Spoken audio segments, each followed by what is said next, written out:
नमस्कार। 8 से 9 मई 2025 की मध्य रात्रि को पाकिस्तानी सेना ने सैन्य बुनियादी ढांचे को निशाना बनाने के इरादे से पूरी पश्चिमी सेना पर भारतीय वायु क्षेत्र का कई बार उल्लंघन किया। यही नहीं बल्कि पाकिस्तानी सेना ने नियंत्रण रेखा पर भारी कैलिबर वाले हथियारों से गोलीबारी भी की। अंतर्राष्ट्रीय सीमा और नियंत्रण रेखा पर लेह से लेकर सरक्रीक तक 36 स्थानों पर 300 से 400 लगभग ड्रोनों का इस्तेमाल घुसपैठ का प्रयास करने के लिए किया गया। भारतीय सशस्त्र बलों ने काइनेटिक्स व नॉन काइनेटिक साधनों का उपयोग करके इनमें से कई ड्रोन्स को मार गिराया। इतने बड़े पैमाने पर हवाई घुसपैठों का संभावित उद्देश्य वायु रक्षा प्रणालियों का परीक्षण करना और खुफिया जानकारी इकट्ठा करना था। ड्रोन के मलबे की फोरेंसिक जांच की जा रही है। प्रारंभिक रिपोर्ट्स से पता चलता है कि वे तुर्की के असीस गार्ड सोंगर ड्रोन्स हैं। इसके उपरांत रात में पाकिस्तान के एक सशस्त्र यूएवी ने भटिंडा सैन्य स्टेशन को निशाना बनाने की कोशिश भी की, जिसे पकड़ा गया और उसे निष्क्रिय कर दिया गया। पाकिस्तानी हमले के जवाब में पाकिस्तान में 4 हवाई रक्षा स्थलों पर सशस्त्र ड्रोन्स लॉन्च किए गए। इनमें से एक ड्रोन एडी रडार को नष्ट करने में सक्षम रहा। पाकिस्तान ने जम्मू कश्मीर के तंगधार, उरी, पुंछ, मेंढर, राजौरी, अखनूर और उधमपुर में भारी कैलिबर आर्टिलरी गन और सशस्त्र ड्रोन्स का उपयोग करके नियंत्रण रेखा के पार गोलीबारी भी की, जिसके परिणाम स्वरूप भारतीय सेना के कुछ जवान हताहत हुए और घायल हुए।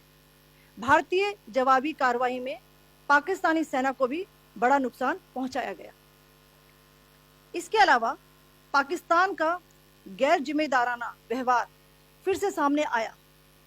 7 मई 2025 को रात 8:30 बजे एक असफल अकारण ड्रोन और मिसाइल हमला करने के बावजूद पाकिस्तान ने अपना नागरिक हवाई क्षेत्र बंद नहीं किया।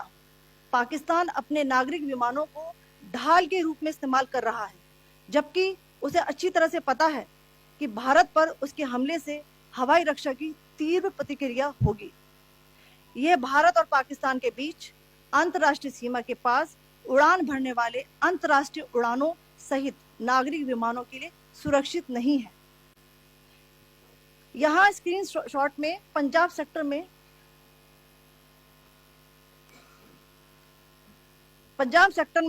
हाई एयर डिफेंस अलर्ट स्थिति के दौरान एप्लीकेशन फ्लाइट रडार 24 का डेटा दिखाया गया है। जैसा कि आप देख रहे हैं यहाँ पर भारतीय पक्ष का हवाई क्षेत्र घोषित बंद के कारण नागरिक हवाई यातायात से पूरी तरह से रहित है। कराची और लाहौर के बीच के हवाई अड्डे मार्ग पर नागरिक एयरलाइंस उड़ान भर रही है। हाई अलर्ट किया गया है विमान फ्लाइनेस एविएशन का एयरबस 320, जैसा कि आप यहां देख रहे हैं,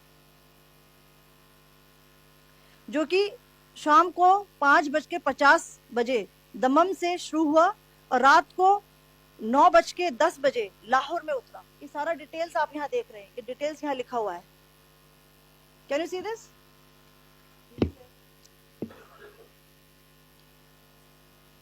भारतीय वायुसेना ने अपनी प्रतिक्रिया में काफी संयम दिखाया और इस प्रकार अंतरराष्ट्रीय नागरिक विमान सेवा की सुरक्षा सुनिश्चित की। धन्यवाद। जय Hind. So, good afternoon to you all. On the intervening night of 8th-9th May 2025, Pakistan military carry out multiple violations of Indian airspace along the entire western border with an intent to target military infrastructure. Pakistan military also resorted to firing of heavy caliber weapons along the line of control. Along the international border and line of control, drone intrusions were attempted from Leh to Sarkreek at 36 locations with approximately 300 to 400 drones. Indian Armed Forces brought down a number of these drones using kinetic and non-kinetic means. The possible purpose of these large-scale aerial intrusions were to test the AD systems and gather intelligence. Forensic examination of the drone debris is being undertaken. Preliminary reports suggest them to be of Aziz Guard Songa drone of Turkey.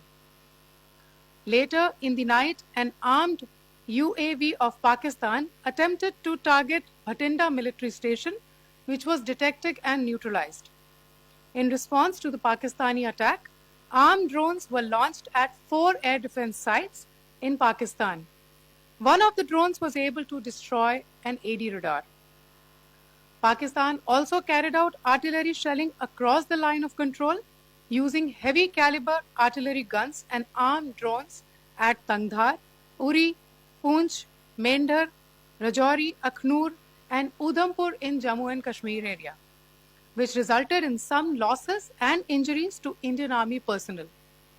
Pakistan Army also suffered major losses in Indian retaliatory fire.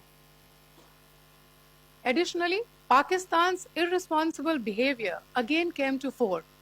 Pakistan did not close its civil airspace despite it launching a failed unprovoked drone and missile attack on 7th May at 8:30 hours in the evening.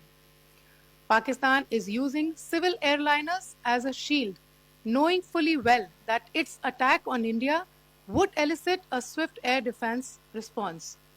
This is not safe for the unsuspecting civil airliners, including the international flights, which were flying near IB between India and Pakistan.